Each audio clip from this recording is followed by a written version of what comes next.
2025년의 어느 날 일본 NHK에서 방영된 아침 뉴스가 일본 전역을 뒤흔들었습니다. 화면에는 서울 도심 한복판, 청계천에서 백로 13마리가 동시에 사냥하는 장면이 선명하게 펼쳐졌습니다. 이어서 원앙 부부가 새끼들과 함께 평화롭게 헤엄치는 모습까지 포착되었죠. 일본이 지난 30년간 1조 엔을 쏟아부으며 시도했지만 단 한 번도 성공하지 못한 일이었습니다. 도심 하천에서 까다로운 조류들의 번식 성공이라니, 그것도 한국에서 말입니다. 전국의 조류학자들은 경악했고 환경부 관계자들은 황급히 회의를 소집했습니다. 도쿄대학 생태학과에서는 긴급 세미나가 열렸고 교수들은 믿을 수 없다는 반응을 연발했죠. 특히 일본 최고의 조류 전문가로 꼽히는 교토 생태보건센터의 유키 세키네 교수는 이 소식을 접하고 완전히 충격에 빠졌습니다. 백로와 원앙이 도심에서 번식한다는 것은 그녀가 알고 있는 모든 상식을 뒤엎는 일이었거든요. 이건 조작이다. 절대 불가능한 일이야. 일본 학계는 한 목소리로 의혹을 제기했습니다. 하지만 한국 정부는 놀라운 대응을 내놓았습니다. 전면 공개하겠다. 모든 것을 보여주겠다. 과연 청계천에서 무슨 일이 일어났던 걸까요? 대체 어떤 사연이 숨어 있는지 지금 바로 알아보겠습니다.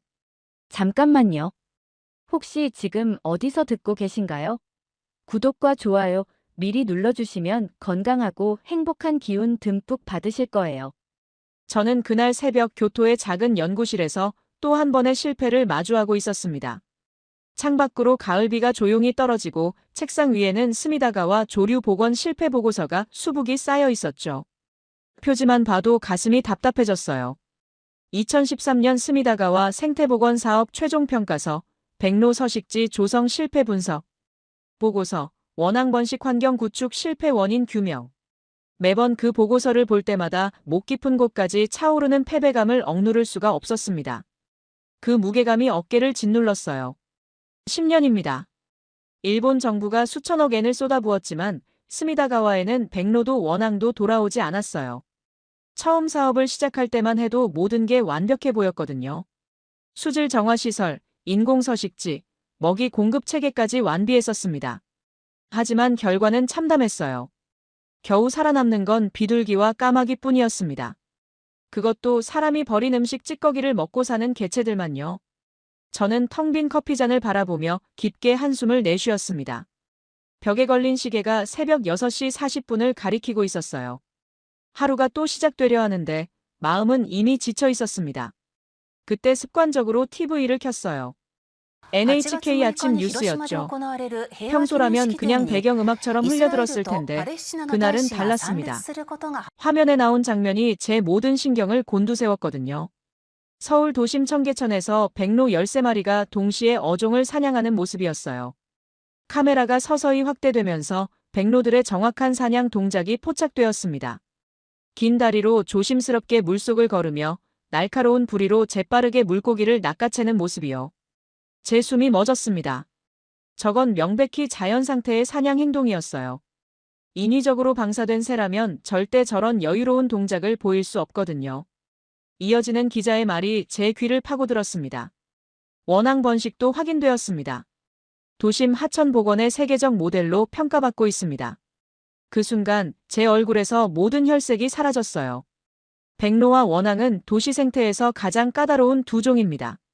특히 원앙은 번식 조건이 극도로 까다로워요. 수온, 수질, 주변 소음, 인간 활동 반경까지 모든 조건이 완벽해야만 번식을 시도하거든요. 저는 20년간 이 분야를 연구해왔어요.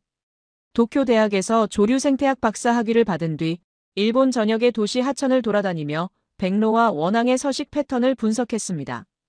그 과정에서 얻은 결론은 명확했어요. 도심에서는 불가능하다는 것이요. 도심에서 원앙이 번식한다고?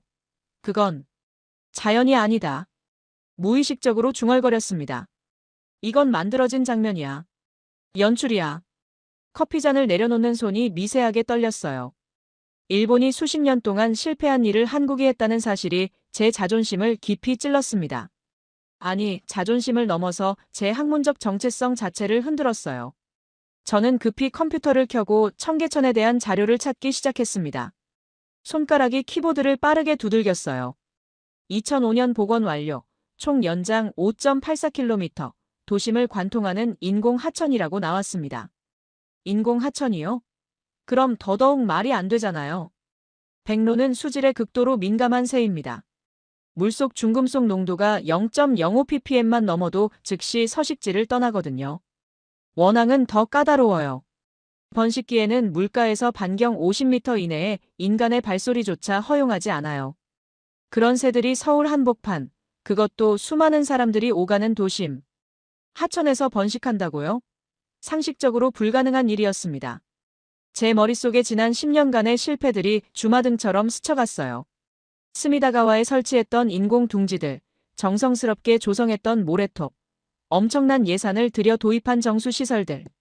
모든 게 헛수고였나요? 그때 휴대폰이 울렸습니다. 화면에는 진 류헤이 국장이라는 이름이 떠 있었죠. 저는 잠시 망설이다가 전화를 받았어요. 유키 교수, 뉴스 봤나요? 류헤이의 목소리는 평소보다 한 톤 낮았어요. 뭔가 의도가 숨어있는 듯한 어조였습니다. 네, 방금 봤습니다. 어떻게 생각하세요? 정말 믿을 만한 내용이라고 생각하시나요? 저는 잠시 말을 잇지 못했어요. 마음속으로는 불가능하다고 생각했지만 섣불리 단정짓기는 어려웠거든요. 한국은 늘 보여주기식이죠. 백로, 원앙, 트럭으로 풀어놓고 찍은 거겠어요. 그의 말이 제 마음속 의심을 확신으로 굳혔습니다. 맞아요. 그게 가장 합리적인 해석이었어요. 류헤이는 부드럽지만 확신에 찬 목소리로 속삭였어요. 교수님이 직접 가서 밝혀보세요. 일본의 환경과학이 아직 죽지 않았다는 걸 보여주시죠.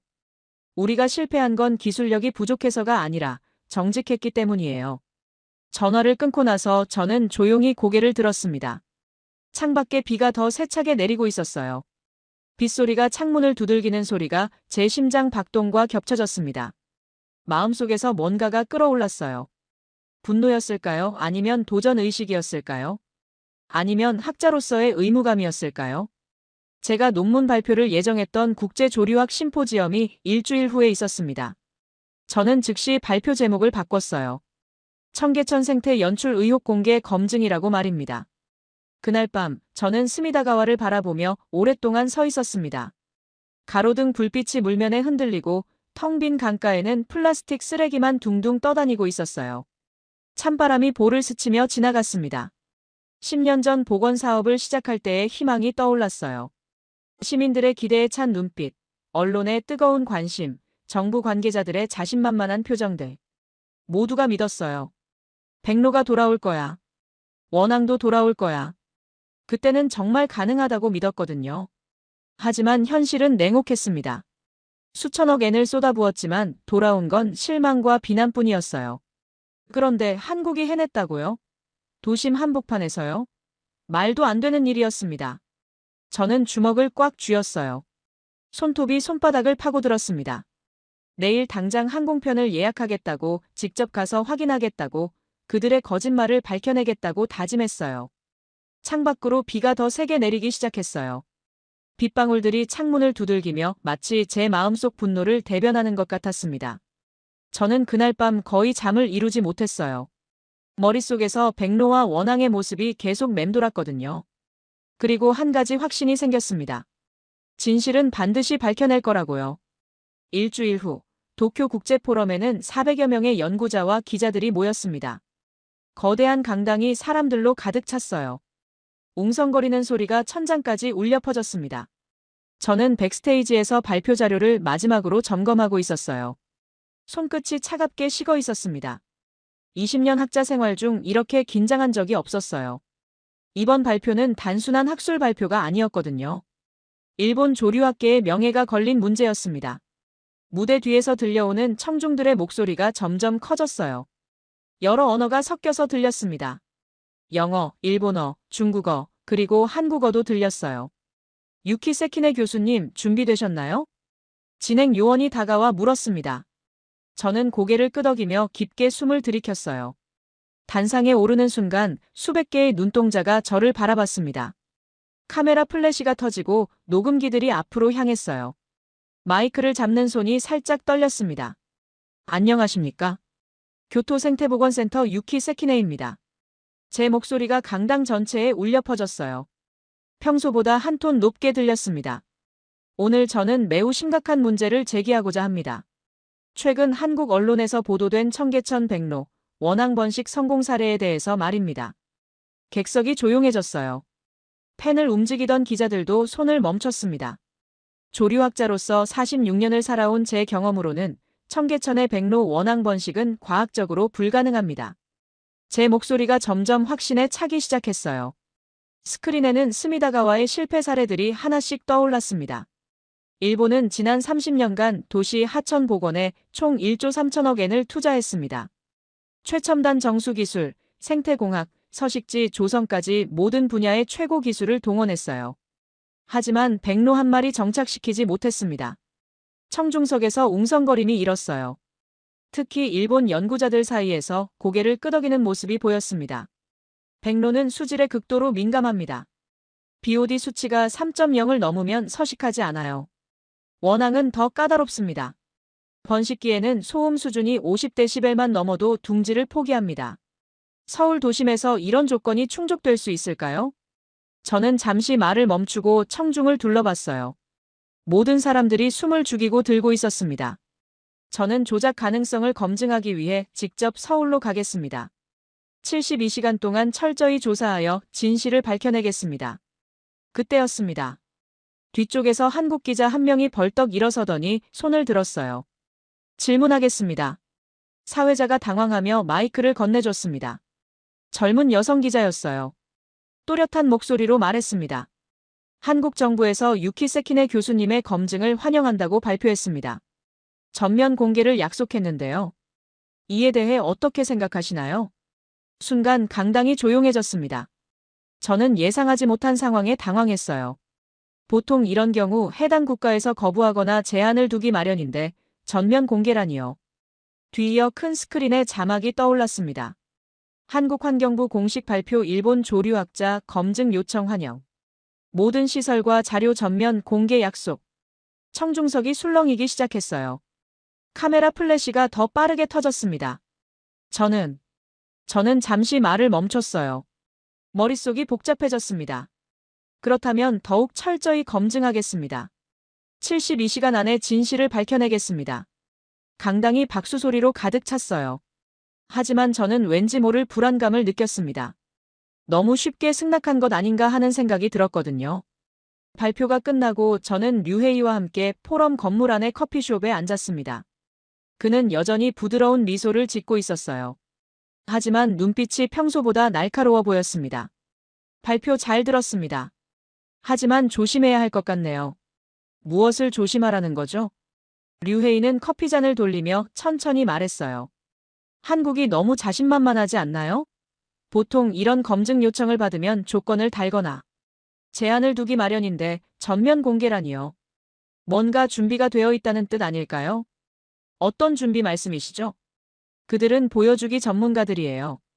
당신이 도착하기 전에 미리 모든 걸 준비해 둘 거예요. 트럭으로 새들을 실어와서 풀어놓고 마치 자연스러운 것처럼 연출할 겁니다. 류헤이의 말은 논리적으로 들렸어요. 하지만 왠지 모르게 불편했습니다. 뭔가 숨은 의도가 있는 것 같았거든요. 그렇다면 어떻게 구별할 수 있을까요? 새의 행동 패턴을 자세히 관찰하세요. 인위적으로 방사된 새들은 경계심이 강해요. 계속 주변을 두리번거리고 사냥할 때도 불안한 모습을 보입니다. 자연서식 개체들과는 움직임이 완전히 달라요. 저는 고개를 끄덕였습니다. 맞는 말이었어요. 그리고 둥지를 꼭 확인하세요. 진짜 번식이라면 최소 6주 이상 된 둥지가 있어야 해요. 새로 만든 둥지는 재료의 색깔부터 다릅니다. 마른 정도도 다르고요. 또 다른 방법이 있나요? 먹이 사냥 패턴을 관찰하는 겁니다. 백로는 하루에 8번에서 12번 사냥해요. 그런데 인공적으로 방사된 개체는 스트레스 때문에 사냥 횟수가 현저히 줄어들어요. 또 사냥 성공률도 떨어지고요. 저는 메모장에 빠르게 적어 나갔어요. 모든 조언이 과학적으로 타당했습니다. 한 가지 더요. 물의 탁도를 측정해 보세요. 백로가 정말 그곳에서 살고 있다면 물이 맑아야 해요. 하지만 일시적으로 풀어놓은 거라면 물의 질은 그대로일 거예요. 그날 밤 저는 숙소에서 서울행 항공편을 예약했습니다. 3일 후 출발이었어요. 72시간 일정을 자세히 계획했습니다. 첫날은 전체 구간 답사, 둘째 날은 집중 관찰, 셋째 날은 데이터 정리와 결론 도출. 가방을 싸면서 필요한 장비들을 점검했어요. 고배율 망원경, 소음 측정기, 수질 검사 키트, 고성능 카메라. 모든 준비를 마치고 나니 가슴이 두근거렸습니다. 창밖으로 도쿄의 야경이 펼쳐져 있었어요. 수많은 불빛들이 반짝이고 있었습니다. 그 중에서도 스미다가와 방향을 바라봤어요. 여전히 텅 비어 있을 강가가 떠올랐습니다. 한국이 정말 해냈을까? 잠시 의심이 들었어요. 하지만 곧 고개를 저었습니다. 불가능한 일이라고 확신했거든요. 그날 밤 저는 류헤이에게서 마지막 전화를 받았습니다. 내일 출발이죠? 네, 아침 일찍 떠날 예정입니다. 기억하세요. 일본의 명예가 걸린 일입니다. 절대 그들의 연출에 속지 마세요. 전화를 끊고 나서 저는 오랫동안 생각에 잠겼어요. 정말 연출일까요? 아니면 제가 놓친 부분이 있을까요? 하지만 결론은 변하지 않았어요. 내일이면 모든 게 명확해질 거라고 생각했습니다. 비행기 문이 열리는 순간 한국의 습한 공기가 제 얼굴을 파고들었습니다. 인천공항은 생각보다 깔끔했어요. 하지만 저는 주변 풍경에 신경 쓸 겨를이 없었습니다. 마음은 이미 청계천에 가 있었거든요. 입국장에서 서울시 환경국의 김지훈 과장이 기다리고 있었습니다. 40대 중반으로 보이는 남성이었어요. 무표정하지만 어딘가 당당함이 느껴졌습니다. 유키세키네 교수님이시죠? 김지훈입니다. 그의 악수는 단단했어요. 눈빛도 흔들림이 없었습니다. 모든 걸 보여드리겠습니다. 숨길 건 없어요. 차 안에서 김지훈은 간단히 일정을 설명했습니다. 내일 새벽 5시부터 시작하겠습니다. 백로들이 가장 활발하게 움직이는 시간이거든요. 제 뒤에는 2명의 동행자가 앉아 있었어요. 이한나는 조류행동 패턴 분석 전문가였습니다. 서울대 박사과정이라고 하더군요. 직설적인 말투가 인상적이었어요. 교수님, 솔직히 말씀드리면 저도 처음엔 믿기 어려웠어요. 도심에서 원앙 번식이라니. 알렉스 리베라는 프랑스 국적의 생태영상 전문가였습니다. 자유로운 분위기의 남성이었어요. 하지만 직접 보시면 놀라실 겁니다. 제가 유럽 전역을 다녀봤지만 이런 사례는 처음이에요. 호텔에 도착한 후 저는 방에서 하루 종일 자료를 검토했습니다. 청계천 복원 과정, 수질 데이터, 조류 관찰 기록들을 꼼꼼히 살펴봤어요. 밤 11시가 넘어서야 잠자리에 들었지만 잠이 오지 않았습니다. 내일이면 진실을 확인할 수 있다는 생각에 가슴이 두근거렸어요. 새벽 4시 50분. 호텔 로비에서 만난 김지훈의 표정은 여전히 차분했습니다. 이한나는 큰 가방에 관찰 장비들을 챙겨왔어요. 알렉스는 드론과 카메라를 준비했습니다. 첫 관찰 지점은 청계천 상류입니다. 가장 조용한 구간이에요. 차는 아직 어둠이 남아있는 서울 거리를 달렸습니다. 가로등 불빛이 스쳐 지나갔어요. 생각보다 교통량이 많았습니다. 이런 도심에서 정말 백로가 살 수 있을까? 의심이 더 커졌어요. 새벽 5시 12분. 청계천 상류에 도착했습니다. 아직 어둠이 얇게 남아있고 물 흐르는 소리만 가늘게 들렸어요. 하지만 주변에는 이미 조깅하는 사람들이 보였습니다. 이한나가 삼각대를 세우며 속삭였어요. 이 시간에 백로가 움직일 리가 없는데. 너무 시끄러워요. 맞는 말이었어요. 조깅하는 사람들의 발소리, 지나가는 자동차 소리까지. 백로가 견딜 수 있는 환경이 아니었습니다. 그런데 그때였습니다. 저 멀리 검은 물 위로 흰 실루엣이 서서히 떠올랐어요. 제 숨이 멎었습니다. 알렉스가 재빨리 카메라를 당겼어요. 망원 렌즈 속으로 날카로운 부리와 우아한 목선이 포착되었습니다. 도심 가로등 불빛이 백색 깃털 끝에 금빛을 입혔어요. 백로 한 마리였습니다. 그리고 곧이어 2마리, 3마리가 더 나타났어요. 총 8마리가 물가에 줄지어 서 있었습니다. 저건 이한나가 망원경을 들여다보며 놀란 목소리로 말했어요. 인위적 방사가 아니에요. 몸짓이 완전히 자연스러워요. 제 머릿속이 혼란스러워졌습니다. 류헤이가 말했던 특징들과 정반대였거든요. 저 백로들은 전혀 경계심을 보이지 않았어요. 오히려 여유로워 보였습니다. 그리고 순간 첫 번째 백로가 물속을 재빠르게 찍었어요. 철썩. 어종 하나가 튀어 올랐습니다. 백로는 능숙하게 그걸 삼켜버렸어요. 제 눈이 흔들렸습니다. 도시에서 저런 사냥 패턴이 나온다고. 자연 상태에서나 볼 수 있는 완벽한 사냥이었어요. 인공적으로 방사된 새라면 절대 저런 여유를 보일 수 없습니다. 두 번째 백로도 사냥에 성공했어요. 세 번째, 네 번째까지. 마치 이곳이 원래 자신들의 터전인 것처럼 자연스럽게 움직였습니다. 그런데 더 큰 충격이 기다리고 있었어요. 물가 뒤쪽에서 둥근 몸집의 작은 그림자 하나가 살짝 모습을 드러냈습니다. 원앙이었어요. 부부 한 쌍이 도심 빌딩 숲 아래에서 깃털을 털고 있었습니다. 수컷의 화려한 깃털이 가로등 불빛에 반짝였어요. 저는 숨조차 쉬지 못했습니다. 원앙은 오염 냄새를 사람보다 먼저 감지하는데 여길 선택했다고. 알렉스가 드론을 띄워 더 넓은 시야를 확보했어요. 화면에는 놀라운 장면이 펼쳐졌습니다. 백로들이 서너 개 지점에 분산되어 있었고 원앙 두 쌍이 더 발견되었거든요. 이건 단순한 목격이 아니에요. 이한나의 목소리가 떨렸어요. 완전한 서식지 정착이에요. 제가 지금까지 확신했던 모든 것들이 흔들리기 시작했습니다. 일본에서 수십 년간 실패한 것을 한국이 정말 해낸 걸까요? 김지훈이 조용히 다가와 말했어요. 교수님, 놀라셨죠? 처음 저희도 믿을 수 없었어요. 하지만 이게 현실입니다. 저는 말없이 고개를 끄덕였어요. 인정하기 싫었지만 눈앞의 증거는 부정할 수 없었습니다. 해가 서서히 떠오르면서 더 많은 새들이 모습을 드러냈어요. 백로뿐만 아니라 외가리, 물총새까지. 도심 한복판에서 이런 다양한 조류를 보다니. 첫 번째 관찰은 여기서 마치겠습니다. 김지훈이 말했어요.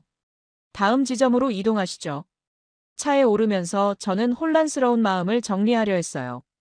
하지만 쉽지 않았습니다. 제가 확신했던 불가능이 눈앞에서 현실이 되고 있었거든요. 두 번째 날이 시작되었습니다. 저는 밤새 뒤척이다가 새벽 4시에 일어났어요.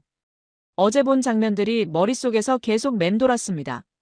정말 자연스러웠던 백로들의 움직임, 여유롭게 깃털을 다듬던 원앙 부부의 모습이 잊히지 않았어요.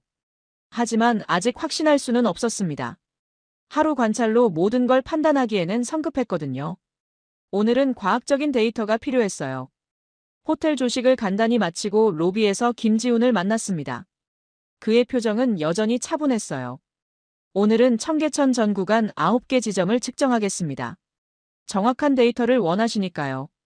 이한나와 알렉스도 어제보다 더 많은 장비를 준비해왔어요. 수질 측정기, 소음 측정기, 고성능 망원경까지. 진짜 과학적 조사를 하려는 모습이었습니다. 첫 번째 지점부터 시작하겠습니다. 새벽 5시 청계광장 근처에서 첫 번째 측정을 시작했어요. 이한나는 두꺼운 관찰 기록지를 펼쳐 보였습니다. 어제부터 지금까지 누적 관찰 결과입니다. 기록지를 보는 순간 제 얼굴이 굳었어요. 믿기 어려운 숫자들이 적혀 있었거든요. 백로 17마리, 외가리 6마리, 물총새 3마리, 흰뺨 검둥오리 12마리. 저는 숨을 크게 들이켰어요. 행동 패턴이 모두 자연 개체와 일치합니다. 경계 행동 없음, 정상적인 사냥 패턴, 자연스러운 휴식 자세까지요. 불가능한 숫자였습니다. 일본 어느 도시에서도 이런 조류 밀도는 본 적이 없었어요. 도쿄 전체를 합쳐도 이 정도는 아니었거든요. 알렉스는 드론을 띄워 하류까지 광범위하게 촬영했습니다. 상공에서 봐도 마찬가지예요. 인위적 구조물이 전혀 보이지 않아요. 사료 공급 시설도 임시 보호막도 없습니다. 화면 속 청계천은 정말 자연스러워 보였어요. 둥지 패턴도 완전히 자연스럽고요. 수면의 곤충 밀도도 높습니다. 먹이 사슬이 정상적으로 작동하고 있다는 증거죠. 두 번째 지점으로 이동하면서 저는 더 정밀한 관찰을 시작했어요. 각 개체의 행동을 시간대별로 추적하는 것이었습니다. 놀라운 사실을 발견했어요. 백로들의 하루 사냥 패턴을 보세요. 이한나가 기록지를 가리켰어요. 평균 11회 사냥 시도 성공률 85%. 이건 완전히 자연 상태의 수치예요. 제 손이 떨렸어요. 일본 스미다가와에서 백로의 하루 행동 동선은 고작 3갈래였습니다. 그것도 제한적인 구간에서만요. 하지만 청계천의 백로들은 무려 9갈래의 행동 동선을 보였어요. 상류에서 하류까지, 좌안에서 우안까지 자유롭게 이동하면서 각기 다른 사냥 지점을 확보하고 있었습니다. 이건 인간이 조작할 수 있는 수치가 아니에요. 제가 중얼거리자 김지훈이 고개를 끄덕였어요. 맞습니다. 저희도 처음엔 믿기 어려웠거든요. 세 번째 지점에서는 수질 검사 결과가 나왔습니다. BOD 1.2, 용존산소 8.5mgl, 중금속 검출 한계 이하. 제 눈이 커졌어요. 이 수치들은 백로가 서식하기에 완벽한 조건이었습니다. 아니, 완벽을 넘어서 이상적인 수준이었어요.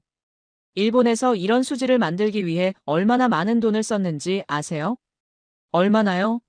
수천억 엔입니다. 그런데도 이 수준에는 도달하지 못했어요. 김지훈이 조용히 말했어요. 청계천 복원에도 많은 비용이 들었습니다. 하지만 중요한 건 기술이 아니라 철학이었어요. 철학이요? 자연을 정복하려 하지 않았어요. 자연이 돌아올 수 있는 환경을 만들고 기다렸습니다. 그때 제 휴대폰이 울렸어요. 류회이였습니다. 조사는 어떻게 진행되고 있나요? 아직 진행 중입니다. 뭔가 이상한 점은 발견했나요? 저는 잠시 머뭇거렸어요. 솔직히 말하면 이상한 건 오히려 모든 게 너무 완벽하다는 점이었거든요. 조심하세요, 유키 교수. 한국은 보여주기식 행정이 전문이에요. 현장에 속지 마세요. 분명히 어딘가에 속임수가 있을 겁니다. 어떤 속임수 말씀이시죠? 물을 일시적으로 정화해놨을 수도 있고 새들을 임시로 가둬뒀다가 풀어놨을 수도 있어요. 며칠 후면 다시 원래대로 돌아갈 거예요. 류헤이의 말에 일리가 있었어요. 하지만 제가 본 증거들과는 맞지 않았습니다. 더 철저히 조사해보세요. 절대 그들의 연출에 넘어가지 마세요. 전화를 끊고 나서 저는 더 의심스러운 눈으로 주변을 둘러봤어요. 혹시 놓친 부분이 있을까 해서요. 오후에는 4번째부터 8번째 지점까지 연속으로 측정했습니다. 모든 지점에서 동일한 결과가 나왔어요. 풍부한 조류, 완벽한 수질, 자연스러운 행동 패턴. 특히 5번째 지점에서 놀라운 장면을 목격했어요.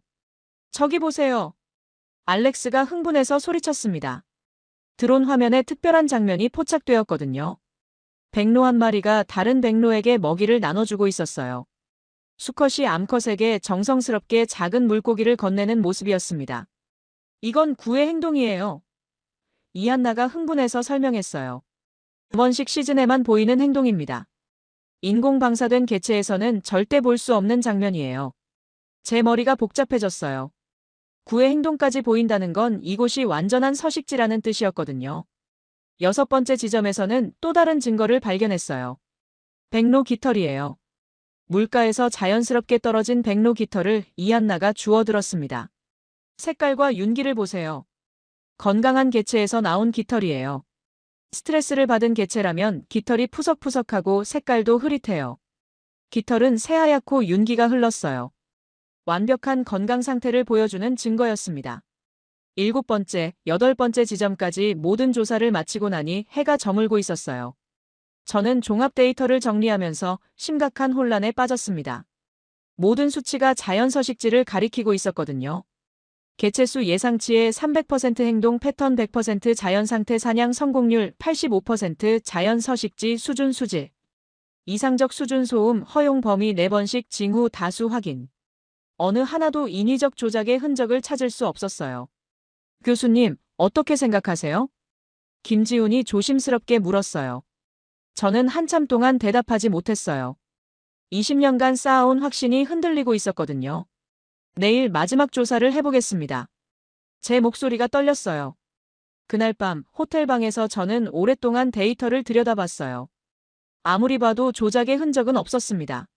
모든 게 진짜였어요. 정말 한국이 해낸 걸까? 내가 틀렸던 걸까? 창밖으로 서울의 야경이 펼쳐져 있었어요. 수많은 불빛들 사이로 청계천이 흘러가고 있었습니다. 그 물 위에서 백로와 원앙이 평화롭게 살고 있다는 게 아직도 믿기지 않았어요. 하지만 숫자는 거짓말하지 않습니다. 그리고 새들도 거짓말하지 않아요. 내일이면 모든 게 확실해질 거라고 생각하며 잠자리에 들었어요. 세 번째 날 새벽이 밝아왔습니다. 저는 어제보다 더 일찍 일어났어요. 마지막 조사일이라는 긴장감 때문이었죠. 오늘은 가장 결정적인 증거를 확인해야 했습니다. 바로 둥지였어요. 둥지만큼 확실한 증거는 없거든요. 인위적으로 조작하기 가장 어려운 부분이기도 하고요. 새벽 5시에 호텔을 나서면서 저는 마음을 단단히 먹었어요. 오늘 결과가 어떻게 나오든 받아들이겠다고 다짐했습니다. 오늘은 둥지를 직접 확인하겠습니다. 김지훈의 말에 저는 긴장했어요. 지난 이틀 동안 모든 데이터가 자연 서식지를 가리켰지만 둥지만큼은 확실히 해야 했거든요. 이한나가 지도를 펼쳐놓고 설명했어요. 원앙 둥지가 발견된 지점은 총 4곳입니다. 가장 접근하기 쉬운 곳부터 차례로 확인해 보겠어요. 알렉스는 평소보다 더 정교한 드론을 준비했어요. 고해상도 카메라가 장착되어 있어서 섬세한 부분까지 촬영할 수 있었습니다. 첫 번째 지점은 청계천과 중랑천이 만나는 합류 지점이었어요. 물의 흐름이 완만해져서 원앙이 서식하기에 좋은 조건이었습니다. 드론을 띄우겠습니다. 알렉스의 드론이 조심스럽게 수면 위로 올라갔어요. 화면을 통해 천천히 수색을 시작했습니다. 물가의 버드나무 가지들 사이를 세심하게 살펴봤어요. 원앙은 보통 물가에서 2-3m 떨어진 나뭇가지에 둥지를 만들거든요. 저기, 뭔가 있어요. 화면 한쪽에서 이상한 구조물이 포착되었습니다. 자연스럽지 않게 얽혀있는 나뭇가지들이었어요. 더 가까이 가봅시다. 드론이 천천히 접근했어요. 화면이 점점 선명해지면서 그 정체가 드러났습니다. 나뭇가지 사이에 얽혀있는 둥지 형태의 구조물이었어요. 알렉스가 화면을 최대로 확대했습니다. 원앙 둥지가 맞습니다. 이한나가 숨을 삼키며 자세히 관찰했어요. 둥지 재료를 보세요. 마른 갈대, 버드나무 가지, 이끼까지. 모든 재료가 자연스럽게 풍화되어 있어요. 제 심장이 빨라졌어요. 둥지의 재료들은 명백히 오래된 상태였거든요. 재료의 색깔을 보면 최소 6주 이상 만들어진 패턴이에요. 새로 만든 둥지라면 재료가 더 밝고 신선할 텐데 저건 완전히 자연스럽게 숙성된 상태예요. 이한나의 설명을 들으며 저는 점점 확신이 서기 시작했어요. 누가 꾸며놓을 수 있는 구조가 아니었습니다. 둥지 모양도 완벽해요. 원앙 특유의 깊고 둥근 형태, 입구의 크기까지 모든 게 표준적이에요. 알렉스가 다른 각도에서도 촬영했어요. 어느 방향에서 봐도 자연스러운 둥지였습니다. 그런데 그때 놀라운 일이 일어났어요. 둥지 안에서 미세한 움직임이 포착된 것입니다. 잠깐, 저기 뭔가 움직여요. 알렉스가 흥분해서 소리쳤어요. 화면을 더 자세히 들여다보니 작은 깃털 덩어리들이 꿈틀거리고 있었습니다. 새끼들이에요. 제 다리에 힘이 빠졌어요. 원앙 새끼들이 둥지 안에서 살아 움직이고 있었거든요. 몇 마리인지 세어보세요. 이한나가 떨리는 목소리로 말했어요. 하나, 둘, 셋. 3마리입니다. 원앙 새끼 3마리가 어미를 기다리며 둥지 안에서 움직이고 있었어요. 저는 그 순간 완전히 무너지는 기분이었습니다. 새끼가 있다는 건 이곳에서 실제로 번식이 성공했다는 확실한 증거였거든요. 자신이 10년 동안 실패했던 것을 눈앞에 도시가 해냈다는 사실이 현실로 다가왔어요. 교수님, 괜찮으세요? 김지훈이 걱정스럽게 물었어요. 제 얼굴이 창백해져 있었거든요. 괜찮습니다. 계속해보죠. 겨우 말을 짜냈어요. 두 번째 둥지 지점으로 이동했습니다. 여기서도 비슷한 광경이 펼쳐졌어요. 건강한 둥지, 활발한 새끼들. 세 번째 지점에서는 더욱 놀라운 장면을 봤어요. 어미가 돌아오고 있어요. 멀리서 원앙 한 마리가 날아오는 모습이 보였습니다. 부리에는 작은 곤충을 물고 있었어요. 원앙이 둥지 근처에 착륙하자 새끼들이 더욱 활발하게 움직이기 시작했어요. 어미를 보고 흥분한 것 같았습니다. 먹이를 주는 장면을 볼 수 있을 것 같아요. 정말로 어미 원앙이 새끼들에게 하나씩 먹이를 나눠주기 시작했어요. 자연 다큐멘터리에서나 볼 수 있는 완벽한 장면이었습니다. 이건 절대 연출할 수 없는 장면이에요. 이한나의 목소리가 떨렸어요. 새끼와 어미의 상호작용, 먹이를 주는 방식, 모든 게 100% 자연스러워요. 네 번째 둥지까지 모든 확인을 마쳤을 때 저는 완전히 확신할 수 있었어요. 청계천의 원앙 번식은 진짜였습니다. 어떤 조작도 어떤 연출도 아니었어요. 백로 둥지도 확인해 보겠습니다. 상류로 이동해서 백로 둥지도 살펴봤어요. 여기서도 마찬가지였습니다. 자연스러운 둥지, 건강한 새끼들. 오후가 되어서 모든 조사를 마쳤을 때 저는 말없이 앉아 있었어요. 그 순간 제 속마음이 완전히 흔들렸어요. 정말 한국이 해낸 걸까? 내가 틀렸던 걸까? 20년간 쌓아온 확신이 무너지는 순간이었습니다. 제가 불가능하다고 확신했던 일이 눈앞에서 현실이 되고 있었거든요. 김지훈이 조용히 다가와 말했어요. 교수님, 어떻게 생각하세요? 저는 한참 동안 대답하지 못했어요. 인정하고 싶지 않았지만 더 이상 부정할 수 없었습니다. 놀랍습니다. 정말 예상하지 못했어요. 그날 저녁 호텔방에서 저는 오랫동안 생각에 잠겼어요. 일본이 수십 년간 실패한 일을 한국이 해냈습니다. 그것도 도심 한복판에서요. 제가 틀렸던 걸까요? 아니면 한국이 특별한 방법을 찾은 걸까요? 어느 쪽이든 내일 기자회견에서는 진실을 말해야 했어요. 학자로서의 양심이 그것을 요구하고 있었습니다. 그날 밤, 저는 거의 잠을 이루지 못했습니다. 머릿속에서 원앙 새끼들의 모습이 계속 맴돌았어요. 작고 연약한 깃털 덩어리들이 어미를 향해 목을 길게 빼는 장면이 눈에 선했습니다. 새벽 3시에 일어나서 창밖을 내다봤어요. 서울의 새벽은 도쿄와 달랐습니다. 더 역동적이고 더 생명력이 넘쳤어요.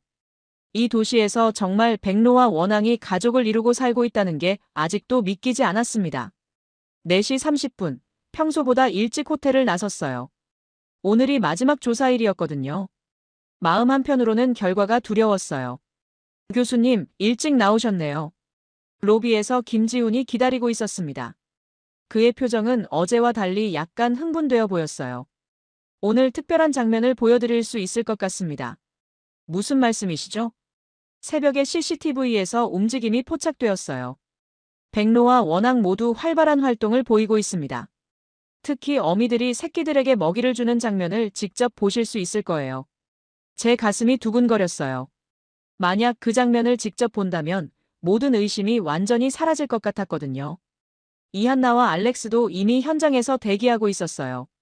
어제보다 더 많은 장비를 준비해왔습니다. 밤사이 모니터링 결과를 보고 드릴게요.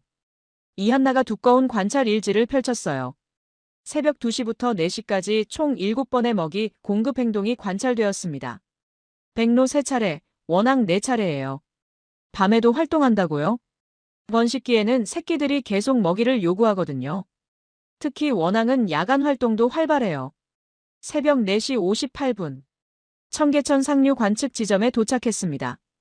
아직 어둠이 남아 있었지만 동쪽 하늘이 희미하게 밝아지고 있었어요. 저기 보세요.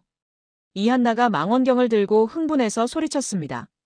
멀리서 하얀 날개가 펼쳐지며 물가로 다가오는 모습이 보였어요. 백로 한 마리가 둥지 쪽으로 천천히 날아오고 있었습니다. 알렉스의 고성능 카메라가 그 순간을 선명하게 포착했어요. 백로는 부리에 작은 물고기를 물고 있었습니다. 새끼들을 위한 먹이였어요. 백로가 조심스럽게 둥지 근처에 착륙했습니다. 그 순간 놀라운 장면이 이어졌어요. 둥지 안에서 작고 희미한 깃털 3마리가 어미에게 목을 길게 뻗었습니다. 백로 새끼 3마리였어요. 목소리가 들려요. 조용한 새벽 공기를 가르며 새끼들의 앙증맞은 울음소리가 들렸습니다. 어미를 보고 먹이를 달라고 조르는 소리였어요. 어미 백로가 새끼들에게 하나씩 먹이를 나눠주기 시작했습니다. 부리를 정확하게 새끼 입에 맞춰서 물고기를 전달하는 모습이 정말 자연스러웠어요. 저는 말을 잇지 못했습니다. 그런데 더 놀라운 장면이 기다리고 있었어요. 다른 쪽 둥지에서도 움직임이 포착되었거든요. 원앙 어미가 물가에서 곤충을 잡아 새끼들에게 돌아가는 모습이었습니다. 원앙 새끼 3마리도 어미를 보자 흥분해서 날개를 파닥거렸어요. 아직 작아서 날 수는 없지만 건강하게 자라고 있다는 걸 알 수 있었습니다. 도심 번식 성공, 세계 최초예요. 알렉스가 손을 떨며 말했습니다. 저는 유럽 전역을 다녀봤지만 이런 장면은 처음이에요. 프랑스, 독일, 네덜란드 어디에서도 도심에서 원앙과 백로가 동시에 번식하는 건 본 적이 없어요. 이한나의 눈에 눈물이 맺혔어요. 교수님, 정말 감동적이에요. 저도 이런 장면은 처음 봐요. 책으로만 배웠던 완벽한 가족 행동이에요. 저는 말없이 화면을 바라봤어요. 가슴 어딘가가 먹먹해졌습니다. 지난 20년간 제가 추구해왔던 것이 바로 저 장면이었거든요. 어미와 새끼가 함께 있는 평화로운 모습. 도시와 자연이 완벽하게 공존하는 순간. 한국이 해냈어요. 제가 불가능하다고 확신했던 일을 말입니다. 해가 완전히 떠오르면서 더 많은 새들이 모습을 드러냈습니다. 백로들이 여유롭게 사냥을 하고 원앙들이 물가에서 깃털을 다듬었어요. 새끼들은 부모를 따라 물가를 헤엄치며 생존법을 배우고 있었습니다. 저건 새끼들이 수영을 배우는 과정이에요. 이한나가 설명했어요. 원앙 새끼들은 부화 후 6주가 되면 물에 뛰어들어요. 부모를 따라 헤엄치면서 먹이 찾는 법을 익히죠. 정말로 새끼 원앙들이 어미 뒤를 따라 일렬로 헤엄치고 있었어요. 마치 동화 속 한 장면 같았습니다. 모든 게 자연스러워요. 어떤 인위적 개입도 느껴지지 않아요. 알렉스가 여러 각도에서 촬영하며 말했어요. 새들의 표정, 움직임, 가족 간의 상호작용까지. 모든 게 완벽한 자연 상태예요. 오전 시간 동안 저는 계속해서 관찰했어요. 볼수록 확신이 강해졌습니다. 이것은 조작이 아니라 진짜 자연이었어요. 마지막 측정을 해보겠습니다. 이한나가 소음 측정기와 수질 측정기를 꺼냈어요. 소음 48데시벨 원앙 허용 기준 50데시벨 이하 수질 BOD 1.1, 용존산소 8.7mgl 최적 상태. 수온 18.5도 번식 적정 온도. 모든 조건이 완벽했어요. 교수님, 이제 확신하시나요? 김지훈이 조심스럽게 물었어요. 저는 한참 동안 대답하지 못했어요. 머릿속이 복잡했거든요. 내가 부정했던 건 한국이 아니라 진실이었구나. 그 순간 깨달았어요. 제가 처음부터 편견을 가지고 있었다는 것을요. 일본이 실패했으니 한국도 실패했을 거라고, 도심에서는 불가능할 거라고 단정지었던 거예요. 하지만 자연은 거짓말하지 않았어요. 새들이 이곳을 선택한 이유가 분명히 있었던 거죠. 오후가 되어서야 저는 결론을 내릴 수 있었습니다. 72시간 동안의 철저한 조사 결과 청계천의 백로와 원앙 번식은 100% 자연적인 현상이었어요. 어떤 인위적 조작의 흔적도, 어떤 연출의 증거도 발견할 수 없었습니다. 김지훈이 마지막으로 물었어요. 교수님, 내일 기자회견이 예정되어 있습니다. 어떻게 발표하시겠어요? 저는 깊게 숨을 들이켰어요. 일본으로 돌아가서 류헤이에게, 그리고 일본 학계에 뭐라고 말해야 할지 막막했습니다. 하지만 학자로서 진실을 말해야 했어요. 사실대로 발표하겠습니다. 제가 틀렸다고 인정하겠어요. 그날 밤 저는 류헤이에게 전화를 걸었어요. 피할 수 없는 일이었거든요. 조사가 끝났나요? 네, 끝났습니다. 역시 조작이었죠? 예상했던 대로였을 거예요. 저는 한참 동안 말하지 못했어요. 그리고 천천히 입을 열었습니다. 아닙니다. 진짜였어요.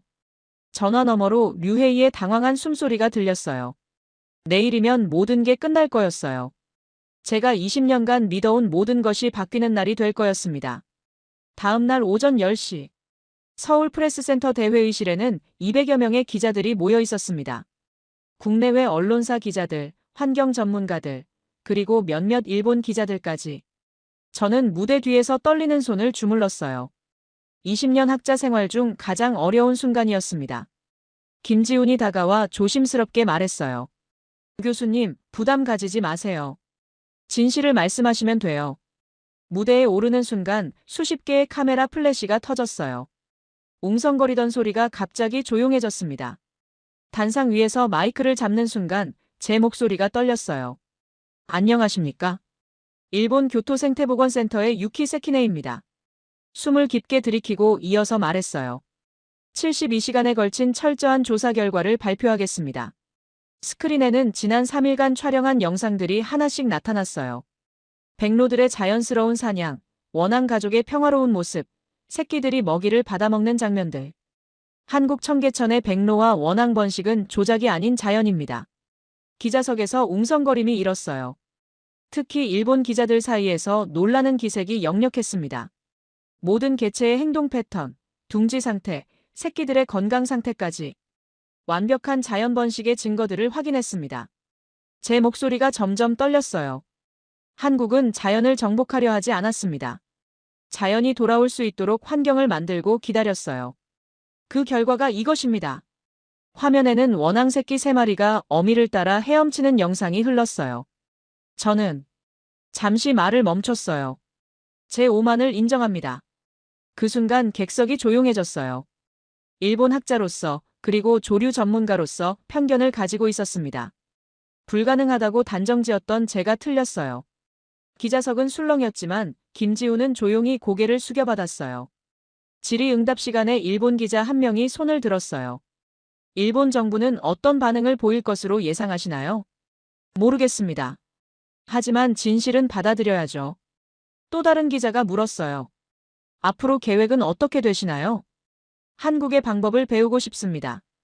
일본도 변해야 해요. 기자회견이 끝난 후 저는 김지훈과 마지막 인사를 나눴어요. 교수님, 용기 있는 발표였어요. 당연한 일이었습니다. 학자라면 진실을 말해야죠. 그날 저녁 류헤이에게서 전화가 걸려왔어요. 유키 교수, 무슨 짓을 한 거야? 목소리가 차갑게 식어 있었어요. 당신은 일본 과학계를 배신한 거예요. 한국에 속아 넘어간 거라고. 저는 담담히 답했어요. 저는 자연을 배신하지 않았습니다. 진실을 말했을 뿐이에요. 결과를 책임질 수 있어? 네, 책임지겠습니다. 전화를 끊고 나서 저는 오랫동안 생각했어요. 일본으로 돌아가면 많은 비난을 받을 거라는 걸 알고 있었어요. 하지만 후회는 없었습니다. 그날 밤 청계천을 마지막으로 걸으며 저는 새로운 결심을 했어요. 일본에 돌아가서 진짜 변화를 만들어 보겠다고요. 서울에서 돌아온 지 한 달이 지났습니다. 일본 학계의 반응은 예상했던 대로였어요. 비난과 질책이 쏟아졌고 일부에서는 저를 매국노라고까지 불렀습니다. 하지만 저는 후회하지 않았어요. 진실을 봤으니까요. 도쿄 연구실에서 저는 새로운 계획을 세우고 있었습니다.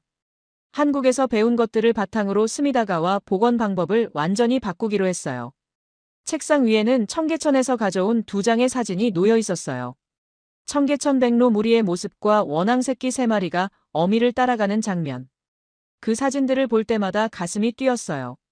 불가능하다고 생각했던 일이 현실에서 일어나는 걸 봤으니까요. 교수님, 새로운 제안서 검토해주세요. 조수가 두꺼운 파일을 가져왔어요. 스미다가와 재복원 계획이었습니다. 이번엔 접근 방식을 완전히 바꿨어요. 화려한 시설 대신 자연스러운 환경을, 급속한 변화 대신 점진적인 개선을 추구했습니다. 가장 중요한 건 철학의 변화였어요. 자연을 정복하지 말고 기다리자. 청계천에서 김지훈이 해준 말이 계속 머릿속에 맴돌았어요. 자연이 돌아올 수 있는 환경을 만들고 기다렸습니다. 그 말의 의미를 이제야 제대로 이해했어요. 저녁 무렵, 저는 스미다가와로 나갔습니다. 여전히 텅 빈 강가였지만 이제는 다르게 보였어요. 언젠가는 여기에도 백로가 돌아올 거야. 확신이 생겼어요. 한국이 해냈으니 일본도 할 수 있을 거라고요. 물론 시간이 걸릴 거예요. 몇 년이 될지, 몇십 년이 될지 모르지만 포기하지 않겠다고 다짐했어요. 연구실로 돌아와서 컴퓨터를 켰어요. 김지훈에게 이메일을 보내려고 했거든요. 안녕하세요. 일본에 돌아와서 새로운 시작을 준비하고 있습니다. 청계천에서 배운 것들을 바탕으로 스미다가와도 변화시켜 보겠어요. 시간이 걸리겠지만 언젠가는 백로가 돌아올 거라고 믿습니다. 며칠 후 답장이 왔어요. 유키 교수님, 좋은 소식이네요. 자연은 기다려주는 사람에게 반드시 답해줍니다. 일본의 백로들도 기다리고 있을 거예요. 그 말을 읽으며 저는 미소를 지었어요. 창밖으로 석양이 스미다가와를 물들이고 있었습니다. 아직은 텅 비어 있지만 언젠가 그 물 위에 하얀 날개가 펼쳐질 날이 올 거라고 믿었어요. 작게 중얼거렸습니다. 진정한 승리는 다른 나라를 이기는 것이 아니라 나 자신을 이기는 것이다. 한국에서 제가 배운 가장 소중한 교훈이었어요. 벽에 걸린 청계천 사진들을 바라보며 저는 새로운 다짐을 했어요. 겸손하게 인내심을 가지고 자연이 돌아올 때까지 기다리겠다고요. 그리고 언젠가는 일본에서도 도심의 백로와 원앙이 가족을 이루며 사는 날이 올 거라고 믿으며 하루를 마무리했습니다. 새로운 시작이었어요. 한국에서 배운 겸손과 희망으로 가득한요.